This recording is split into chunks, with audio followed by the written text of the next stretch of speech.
ख़वातीन हज़रात, एक सवाल जो अक्सर किया जा रहा है कि क्या फाइब्रॉइड्स और एडिनोमाइसिस का इलाज अनमैरिड बच्चियों के लिए सही है?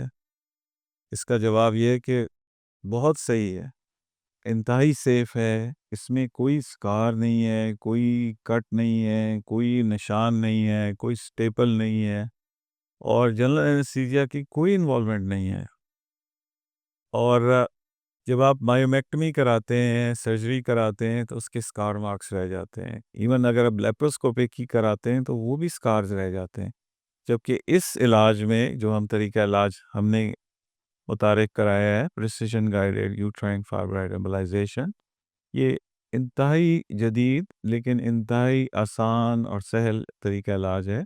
और ख़ास करके वो बच्चियाँ जो कि अनमैरिड हैं और चाहती हैं कि कोई स्कार ना रहे, कोई निशान ना रहे, बल्कि हम यहाँ तक भी कहते हैं कि इस इलाज के बाद आपने किसी से इसका ज़िक्र भी नहीं करना, बल्कि अपने आप से भी नहीं ज़िक्र करना, अपनी क्लोज़ फैमिली से भी नहीं बात करना, क्योंकि एक टैबू है, एक स्टिग्मा है कि लोग कहते हैं कि जिस खुदा न ख़ास्ता इस बच्ची में कोई डिफेक्ट है।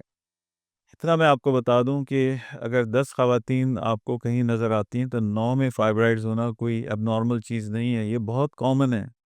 सो इस मिथ से, इस जो स्टिग्मा से आप निकलें, इस माइंडसेट से निकलें। लेकिन ये ज़रूर कहूँगा कि वो तरीका इलाज अपनाएँ जिसमें कोई स्कार ना हो, कोई कॉम्प्लिकेशन ना हो, कोई अजीब किस्म के कीलॉइड्स ना बने हुए हों। तो उस सूरत-ए-हाल में ये बेस्ट ट्रीटमेंट है, क्योंकि इसमें किसी किस्म का कोई इंसिजन शामिल नहीं है, कोई कट नहीं है।